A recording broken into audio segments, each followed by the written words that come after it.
भगवान को जानना, परमात्मा को जानना, उसको जानने के लिए क्या करना पड़ेगा? उसे पहचान करना पड़ेगी। जाने बिनहि कोई प्रतीति। भगवान प्रेम का विषय है, भगवान प्रेम से मिलता है। और प्रेम भगवान में कब होगा? जब उसको जानोगे, उसको जानने के लिए निरंतर उसकी कथा सुनोगे, उससे प्रेम होगा। और प्रेम होगा तो उसमें प्रीति होगी। आजकल लोग किसी को जानते नहीं है, पहले से प्रेम भी हो जाता है, प्रीति भी हो जाती है और थोड़े दिन में टूट भी जाती है। एक आदमी निराश होकर के बैठा मेरे पास आया, दीदी सरकार मैं तो बड़ा दुखी हो गया। मैंने कहा क्या हो गया? मेरा दिल टूट गया। अरे मैंने कहा कैसे टूट गया? बोले बस टूट गया। कैसे टूट गया? किसको दिया था? बोले दुनिया वालों को। तो मैंने कहा जब दिया था तो पूछा था? नहीं पूछा, टूट गया। अरे जिसको देना था उसको दिया नहीं, इसलिए टूट गया। और भगवान को देता ना तो टूटने का कोई मतलब ही नहीं होता। अब दुनिया को दिल दोगे तो टूटेगा ना। वो लोगों ने कितने सारे गाने बनाए। वो एक गाना है ना, शीशा हो, कौन सा है? पंडित जी को याद होगा। शीशा हो या दिल हो, आखिर इसलिए किसको दो ही मत भैया। देना किसको है? भगवान को। दुनिया को दोगे तो टूटेगा, जरूर टूटेगा। इसलिए वो गाना आत्मसात कर लो। जाने बिनु न होई प्रतीति, बिनु प्रतीति होई नहीं प्रीति। पहला विषय है कि भगवान से प्रीति करना है। भगवान से प्रीति कब होगी? जब उसको जानोगे, उसकी कथा सुनोगे। इसलिए निरंतर कथाएं। ऐसा नहीं कि आज घटवास में कथा हो रही तो आकर के सुन ली तो भगवान से प्रेम हो गया। नहीं नहीं, रोज निरंतर सुनना पड़ेगा, सदा डूबना पड़ेगा, हमेशा उसको भजना पड़ेगा। तब कहीं भगवान से प्रेम होगा, तब उससे प्रीति होगी। प्रतीति का अर्थ होता है विश्वास। जब तक किसी को आप जानोगे नहीं ना नजदीक से, विश्वास नहीं होगा।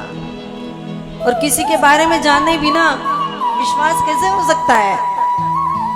और विश्वास होने पर ही प्रेम होना चाहिए। आजकल नकली प्रेम चाव जिससे हो जाता है, रास्ते चलते हो जाता है। फेसबुक पे हो रहा है लोगों को, हाँ, इंस्टाग्राम पे प्रेम हो रहे हैं लोगों को। और ऐसे प्रेम हो रहे हैं कि शादी तक कर रहे हैं। और फिर 35 टुकड़ों में, लाशें फ्रिज में। किधर जा रहे हो? कहाँ रहते हो? कहाँ पैदा हुए हो? भूल गए। बहुत हानि हो रही है।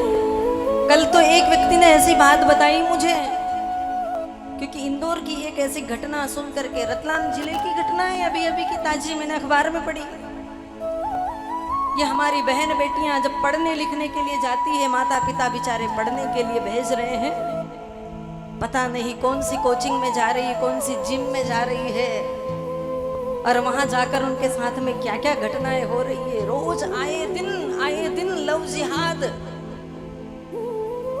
भोपाल में कांड हुआ, इंदौर में कांड हो रहा है, दिल्ली में हुआ, मुंबई में हुआ, उज्जैन में हुआ, इंदौर में हुआ, रतलाम में हुआ। कहां नहीं हो रहा है?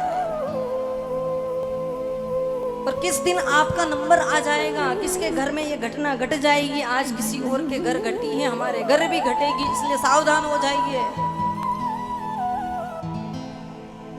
राम कथा में आपने माता जानकी का चरित्र सुना, रामचरितमानस में आपने सुलोचना का चरित्र सुना, रामचरितमानस में आपने मंदोदरी को सुना, रामचरितमानस में आपने भरत शत्रुघ्न की पत्नियों के चरित्र सुने, उर्मिला का, श्रुतकीर्ति का, मांडवी का।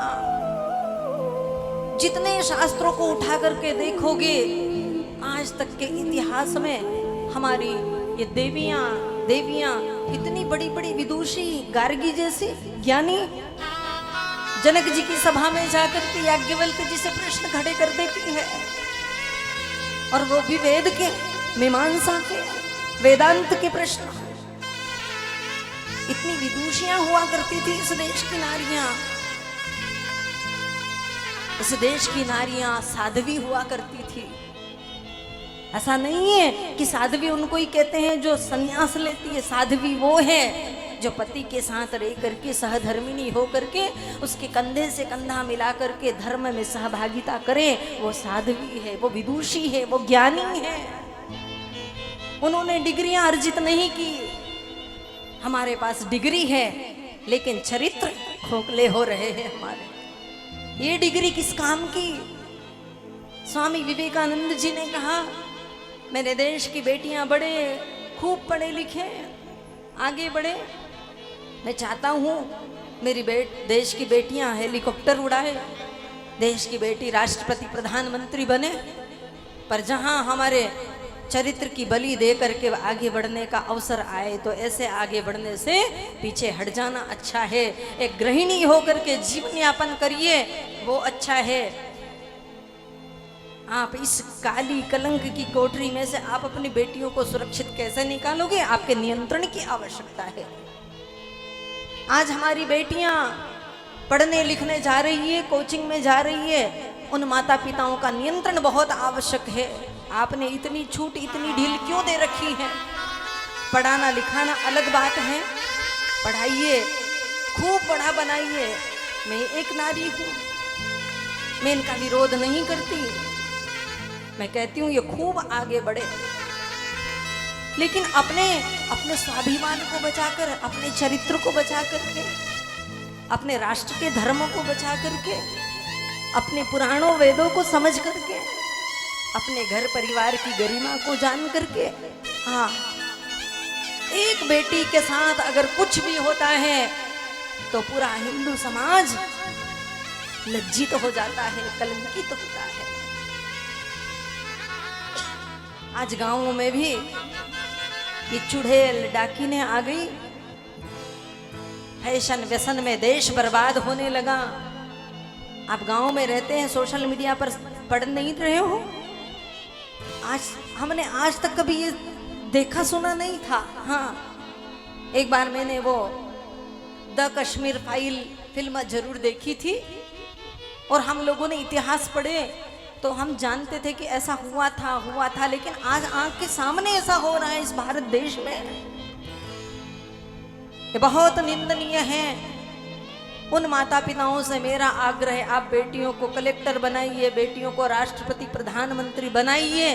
मैं कहती हूँ उनको बहुत आगे बढ़ाइए, लेकिन अपना नियंत्रण उनके ऊपर अवश्य रखिए, उन पर ध्यान रखिए। एक चौपाई में इस देश में बखेड़ा हो जाता है, ढोल गंवार शूद्र पशु नारी सकल ताड़ना के अधिकारी।